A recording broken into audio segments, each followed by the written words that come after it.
Welcome to the Unlucky Sperm Club podcast, where we prove that you are not a victim of your circumstances, but a product of your choices. I am your host, Nelson Tressler.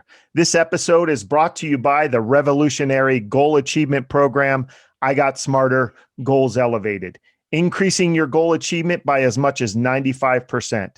I Got Smarter lets nothing to chance when it comes to you achieving your goals, and they do it for under $10 a month.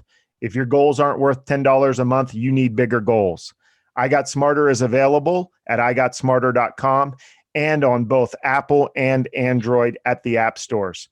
As always, on the Unlucky Sperm Club podcast, we are all about to get lucky with some words of wisdom from our guest today, Justin Sandler. Justin is a director, actor, drummer, writer, TEDx speaker, and star of a one-man show. He and his wife, Mary Lou, own 3 Cubed Studios.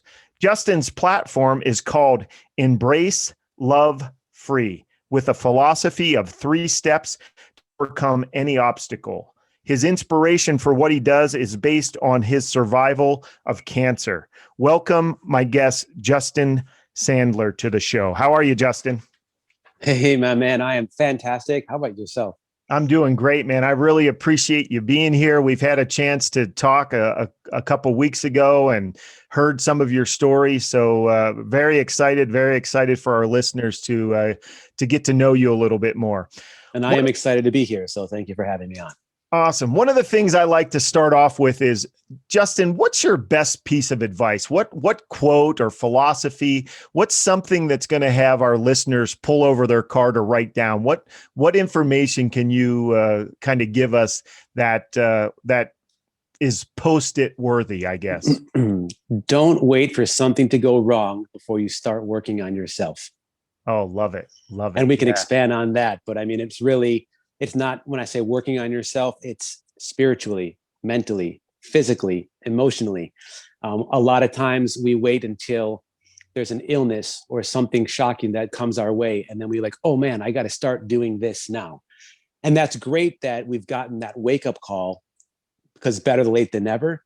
But truly, if you start knowing that things ultimately do go wrong, it's like if you have a nice car, you change the oil, you give it good gas, you take good care of it because it'll last longer, it'll perform better. And when something goes wrong, it's not as much of an issue to fix it. And I think that's with the human body and with the spirit, because I feel that for me, starting number one in physical fitness many, many years ago and going vegan in 2011 and starting to practice emotional healing retreats and Buddhist chanting and meditation, taking care of myself emotionally, mentally, spiritually, doing lots of personal development. When I was diagnosed with cancer in 2017, I was ready for it.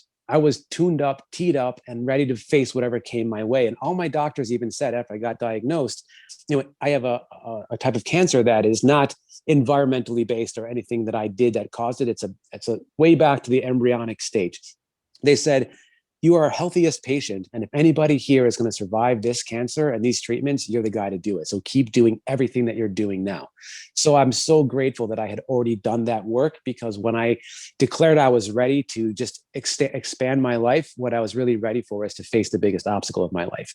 So no matter what, the best time to start doing things to help improve yourself in all aspects is now. And that is my first big piece of advice. Love it. Now, what a way to start the show, man. I love that advice. You hear about that life-saving heart attack. When somebody has that heart attack that they survive, they call that the life-saving heart attack, because now all of a sudden they're going to start taking care of their health. And that's kind of your advice, and being ready for things like that and not waiting.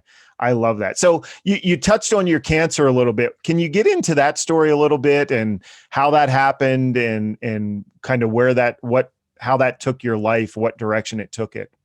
Yeah, well, it all started many, many years ago when I was just an embryo.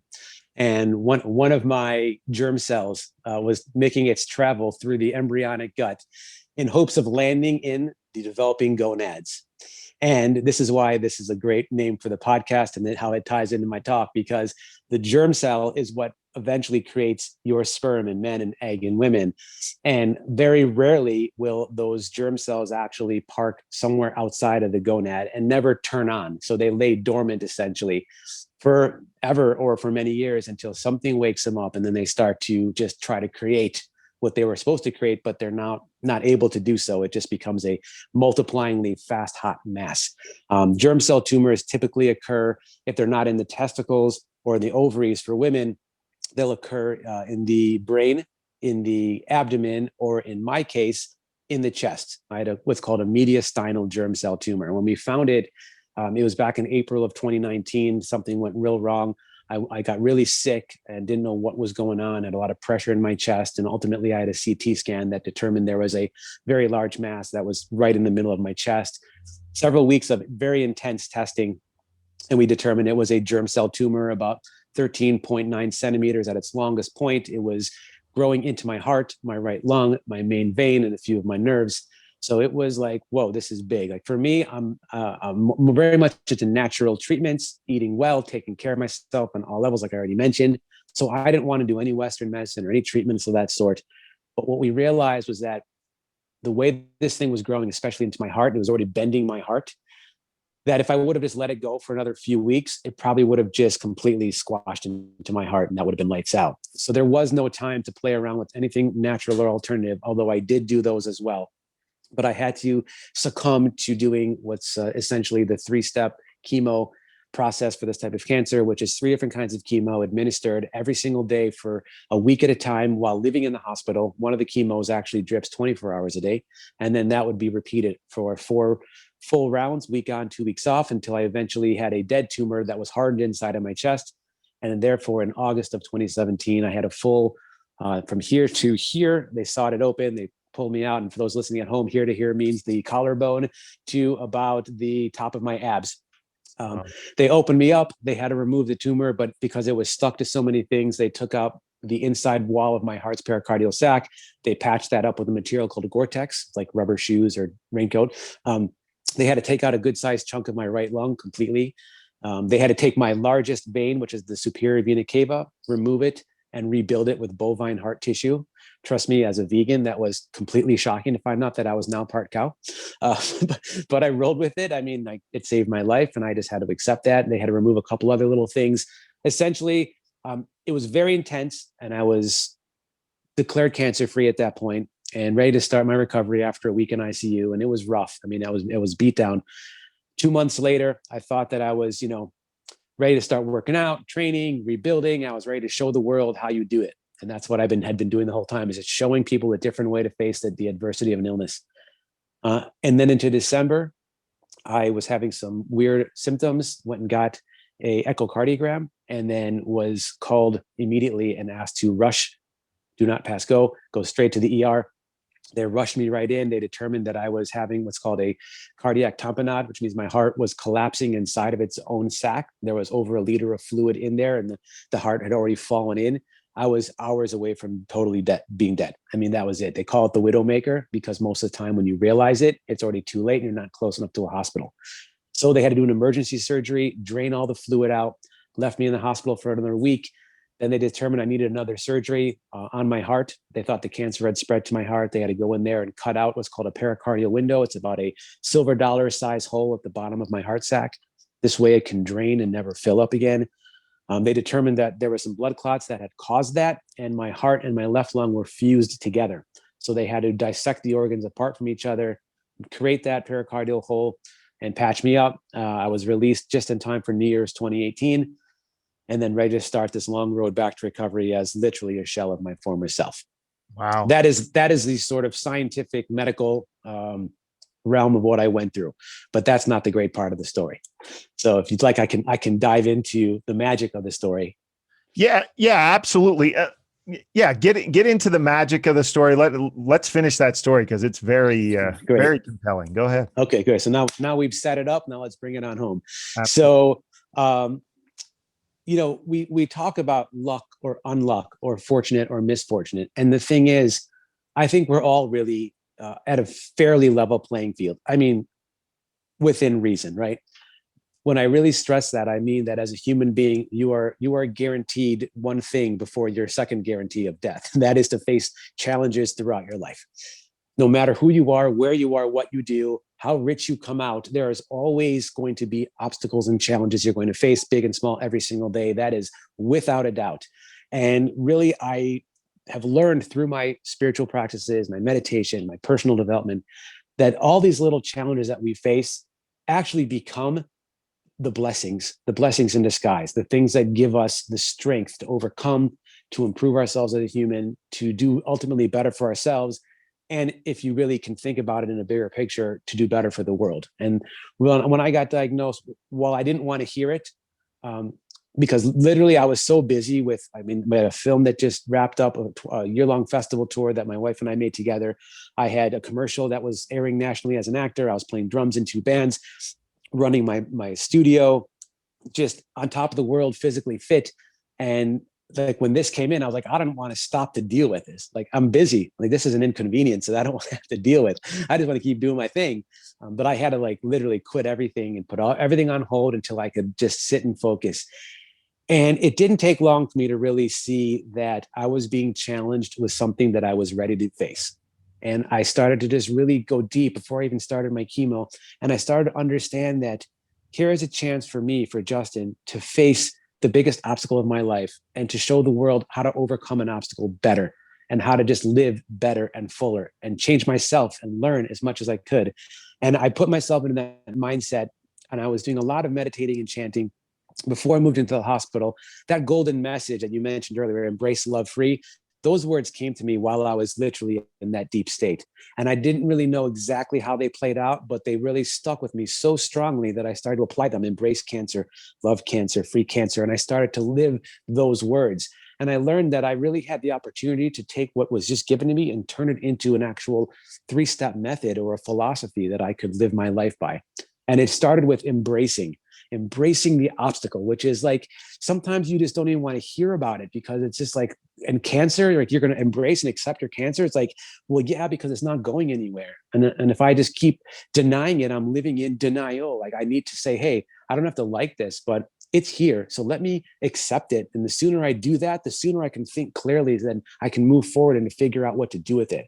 And it really took a lot to not just embrace the cancer, but to embrace the treatments, the chemo that I didn't want to do, to just really accept all of it and say, okay, I take you in, I own it, I hold you here, and let's figure this out together. And then, you know what, Justin, I mean, that's all well. And how do you get to become that type of person that can embrace something as tragic as cancer? And how do you keep your mind right for that? Because I know a lot of people, they get hit with these struggles, these obstacles, and we talk a lot about victim mindset on the Unlucky Sperm Club.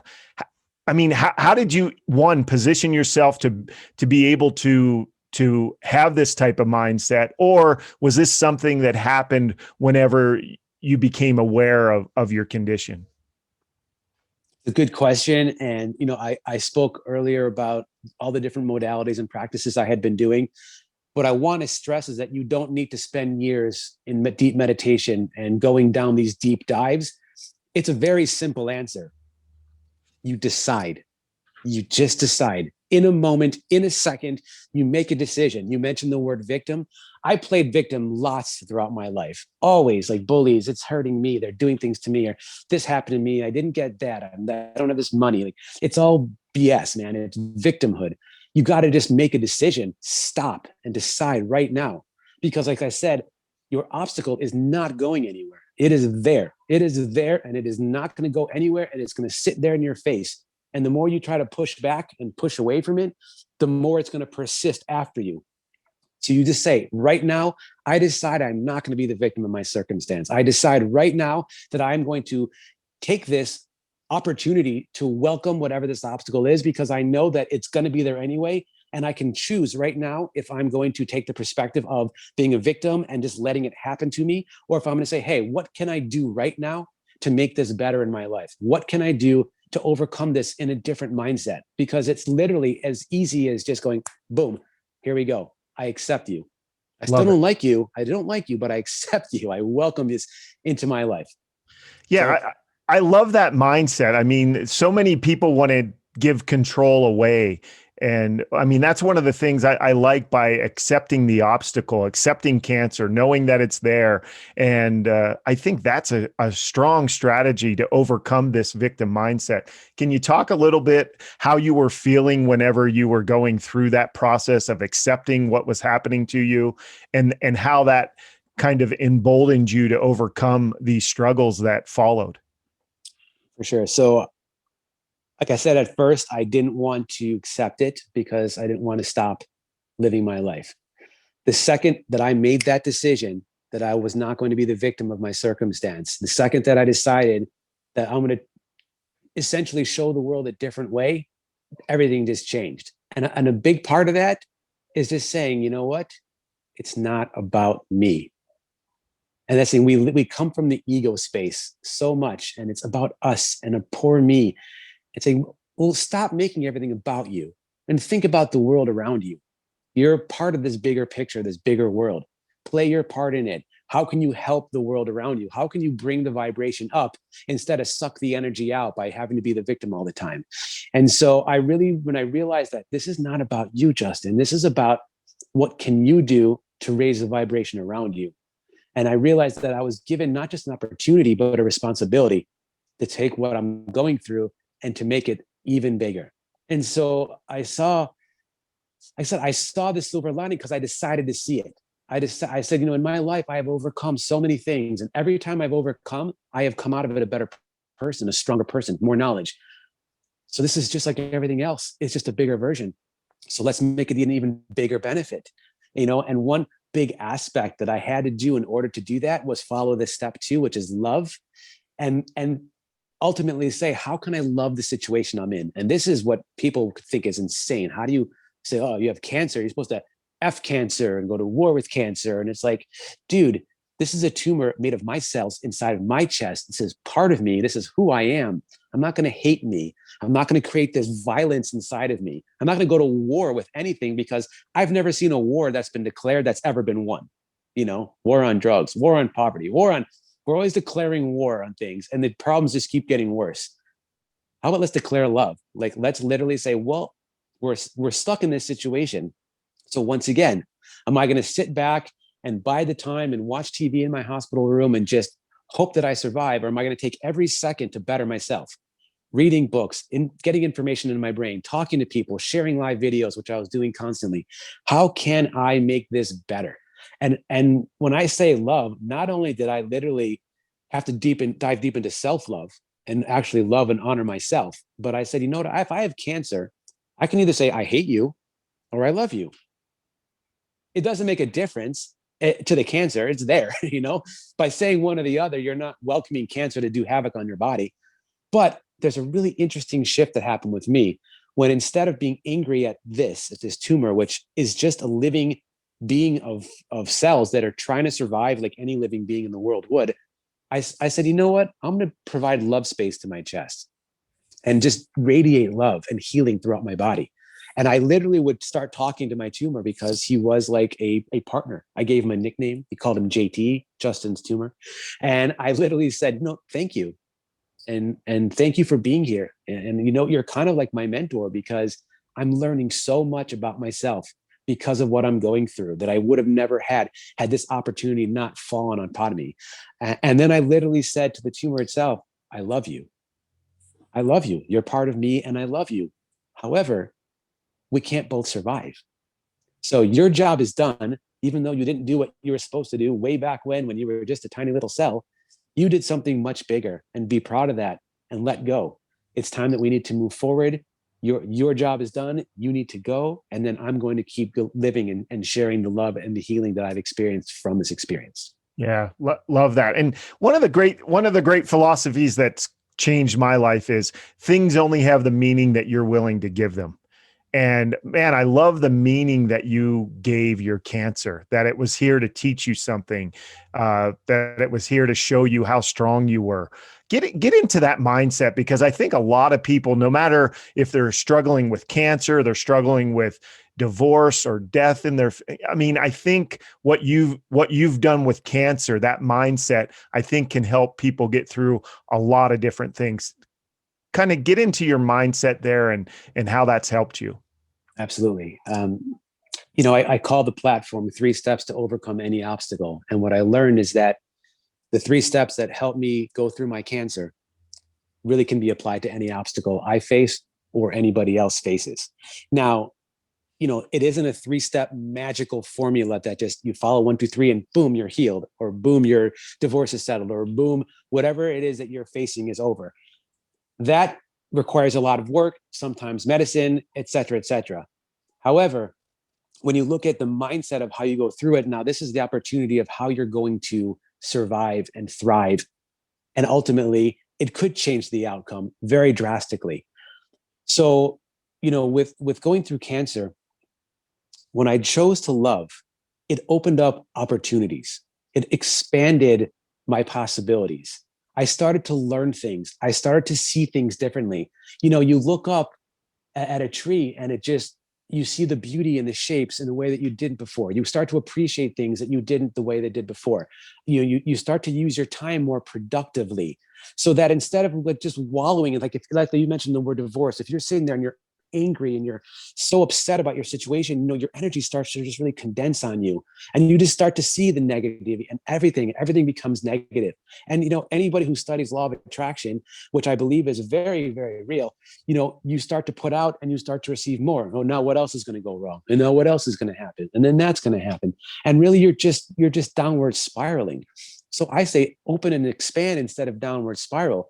Like, I'm in the hospital and I've got, right here in my chest, on my upper left part of my chest, I have this port that's installed, and it's running on me with 6 different chemicals that are dripping at the same time. And I'm hairless and I'm losing weight and I'm just trying to get through. But I still get up every day in my room and I push my pole of medicine and I take laps around the hallway and I work out my exercise bands and I grab my drumsticks and I practice and I start reading in a book and I start listening to podcasts and I start talking to people. And it's like, I started to expand as a human being in so many ways. And I'm like, wow, like what an opportunity this has given me to be here and to share this. And it's like, I am improving as a human being in so many levels that I wouldn't have done before. And if I would have stayed in the negative space, I would have gotten none of these benefits. And look at me now. I'm sharing it with people, and I'm opening up opportunities, and I'm using my creativity to share the message, doing live videos, writing poetry, eventually would start writing a show and a book and do talks, because I had this inspiration to just sort of continue growing and expanding my life. And really that's all life really is you're either growing or you're dying. There's just really one of the two. It's like, so why don't you just keep growing? And if the situation really sucks, find the beauty in it. Look for it. Look for the benefit. Look for something in there that's going to literally turn things around for you, or that you're going to be able to grab onto and maybe help someone else with. Again, it's taking that selfish why me thing off and saying, well, fine, if I'm going to suffer, how can my suffering help someone else? Let me just look out there. Who can I help by this? Who can I inspire to make a change today? And that really kept me going every day. When things got really hard, I said, Justin, you got to keep going, man. Got to just keep getting up and doing that, because there's people depending on you to keep sharing the message and to keep spreading this love. And so that's really a huge thing, is just, again, getting it off of this victimhood of why me and saying, why not me? Yeah. Who better to do this than me? I'm the right guy for this. So bring it on, baby. Yeah, no, man, I love that message. Now you had mentioned that you had gone through spurts of your life where you were in that victim mindset. Did you have like a fork in the road where where that one choice or that one experience kind of shifted from the victim mindset to the awesome mindset that you have right now? Let me just address, for starters, I'm still not 100% there. I still struggle. I still, when faced with adversity, I'll piss and moan, I'm like, until I finally realize, like, okay, wait, this is an obstacle. I got to do my thing. Okay. And I start to remind myself of this gift that I've had. There was a lot of time throughout life where I did not. I just lived in that victim space. Everything was happening to me. And that really was very low vibration. Now, I realized that things would happen, and I started to make note of it. Like, let me kick us way back to the early 2000s, and I'm out in LA and I'm pursuing acting, and I'm playing drums in some bands. I turned pro as a musician. Well, I got kicked out of 2 bands, really heartbreaking, and I was just like, man, why me? Why'd they kick me out and replace me with some other drummer? And then I was like, because I need to learn a lesson, Justin. I gotta get better. And it inspired me to sit down and practice, and really, like, I thought I was really good as a drummer, but I wasn't at the level of Hollywood musician good. And I had to really get up to speed. And so then I saw myself like getting asked to play with other groups. And I'm like, okay, so that there led to that there. Okay, I get it. And every time I didn't get something or something went downhill, all of a sudden there was like, oh, okay. So now there's an inspiration, and you got to do something with that inspiration. I could have sat there and just been like, life sucks, I'm going to quit playing. You got to make that decision. Okay, well, I was forced into this situation. I don't have a band now. So why don't I spend 3 hours a day rehearsing and practicing and get better? And I got better. And then I've been playing ever since in groups and for hire as a drummer. So little things like that, where every time I was faced with what could have drowned into a negativity, I stopped and I got fired up and I did something about it. So it's really about self-motivating and getting fired up. I mean, I would say one of the lowest points of my life came in late 2008, early 2009, when, again, my life was going on this beautiful adventure of a roller coaster all over the place. And then all of a sudden, everything just went, phew. I mean, I had a band I was playing in for 4 years that came to a crashing halt. A relationship with a girl for 3 years that also came to a halt. Financially, all my work was not, I was in so much debt from the band, like everything was, and I was living in a house with some friends and I could no longer afford to live there. And then the house got foreclosed on. And then I literally was thrown into homelessness, living out of a car in a storage facility, and just being like, wow, like I'm really at rock bottom. I'm up against that wall. But sometimes you have to literally get pushed as far up against that wall as you can before you literally come back out swinging. And sometimes that's what it takes. And then you got to just come back and it's like, all right, well, you backed me all the way up, man. I'm coming with a full head of steam. And that's what I did. I found, and this is a much bigger story, I expand upon it in my book and everything else about what happened in that particular time. But I found the reason that I had been in that situation. I found the light. I had a great awakening one day and I realized exactly why I was where I was, and that I kept staying strong to it. And it completely turned my life around. And I literally hit that bottom and I bounced off and I started to shoot up.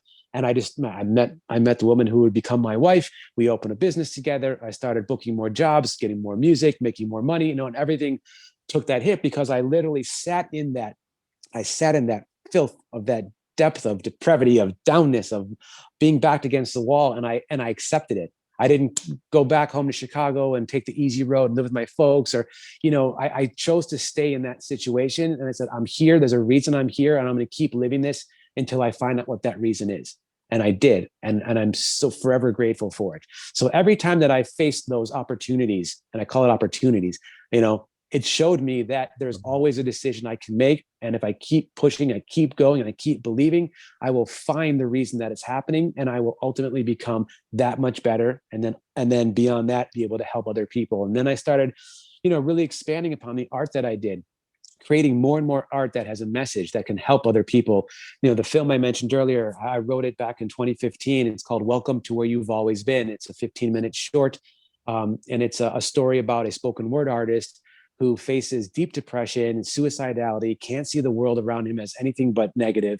And he faces a really downward spiral that, we don't know if he's going to make it or not to the end. And the whole idea of making this film was to help people who are also going through this heavy depression and possibly thinking about taking the easy road, which is the suicide road out. And, that film went on a year-long festival run and won several awards. And, I was able to share that. Of course, our next film got stuck in the mud because we had to go down the cancer road for a little bit. But, it just showed that these opportunities that I've had created the ability to create art, things that could help other people, using my ability as an artist to create things that would help other people, help the human spirit, help raise the elevation around us, raise the elevation. That didn't make sense. Raise the vibration around us. Right. There you go. But that's really it. You when you really see yourself in the bigger picture, then you really see that you have a responsibility collectively, do more for the collective and stop being so selfish and so ego-centered. And that's really the biggest drawing, factor from how I've been able to continuously face my obstacles and keep going through them. And that's why when I got to the route of cancer being the biggest obstacle I'd ever faced, I already knew deep down that when I face something hard, I always come out better for it. And then when I use my artistic abilities and share the lessons I'm learning, I ultimately inspire both myself and other people. So this is just another opportunity for me to do that. And I ran with it completely. Yeah, definitely. I mean, definitely an inspiring conversation, Justin. I mean, man, I'm fired up. I mean, if anybody exemplifies the non-victim mindset, it's you. I mean, you've gone through some tough times. You've gone through some health issues, some relationship issues, work, and you didn't let any of it beat you down. It may have given you a few struggles for some period of time, but you, just like you said, you've come fighting back, and love your story. Love the inspiration. I know that our listeners have been edified today. Justin, tell us how we can get a hold of you and get in touch with you. Awesome. Well, thank you. And I appreciate your kind words, and I'm honored to be able to share, whatever ways I can share the message and some of the inspiration. And obviously this is a very condensed version of everything that I've experienced and that I can share. So I would love to stay in touch with everybody, especially if you want to learn a little more about me and my story and different ways that I can be of help. Let me just start with the easiest way to find me. It's on my website, justinsandler.com, JUSTINSANDLER.com. And that is really the home base for everything that I have. You can find my film, you can find my show, you can find my talks, and find me on social media, almost every social media, on every platform. To search my name, Justin Sandler, you should be able to find me. I have a one-man show called Embrace Love Free, which is about to stream at Solo Fest 2021 and be an all online solo theater festival. That by the time this program airs, it will have done the stream, but the show will be available on demand to rent. And so I greatly appreciate if you went to embracelovefree.com. And there you can find a link to see the show. And it's a very entertaining, educational, and fun piece about my cancer, my journey. I have 20 comedy characters. I play live music. I do poetry. It's just a whole, what I've learned is that the message is there. The platform is there. Now, what I need to do is find as many different ways to tell it, because everyone will learn differently. And some people like traditionally sitting down and reading a book. Some people want the quick TED Talk. Some people, want to be entertained and laugh and see it from a different perspective, because cancer may be a little bit hard for them to sit through. So that's why the show is there. So I really just keep trying to tell the story as many ways as I can. I just did my second TEDx talk. It will be on YouTube very shortly on the TEDx channel. It's called 3 Steps to Overcome Any Obstacle. And I am currently writing the book, which I hope to have done by this summer, 2021, Embrace Love Free, 3 Steps to Overcome Any Obstacle. So there's lots of different things I'm doing, but ultimately, if you go back to justinsandler.com, at the bottom of the homepage, there is a little place for the mailing list. Please put your name and email in there. I only send out very rare messages, but I guarantee they're worthwhile. And there'll be updates with videos I'm doing or projects I'm working on and things that will be of value. So please stay in touch. If you have any questions, especially if you're someone going through cancer, I open myself up to have dialogue, phone calls, emails, whatever the case may be. If I can help you face something you're going through, or just be an ear of someone who's been there and is not going to tell you what to do and how to do it, but just let you be yourself and vent. Since I've been there, I kind of know how to talk to someone who's going through it. And if I can be of any help to anyone, please reach out to me anytime. And I would love to chat with you and stay in touch. Incredible. Thank you so much, Justin. We would like to thank our audience, and we appreciate your support. We would also like to thank our sponsors, I Got Smarter, and we would like to thank the Unlucky Sperm Club, the book, You Are Not a Victim of Your Circumstances, but a Product of Your Choices, available at Amazon and Audible. Thank you so much, and we look forward to the next show. Thanks again, Justin. My pleasure, man. Thank you so much. It's been an honor. And thank you to everyone who's listening today. I wish you all a beautiful day, a beautiful world, and a beautiful life.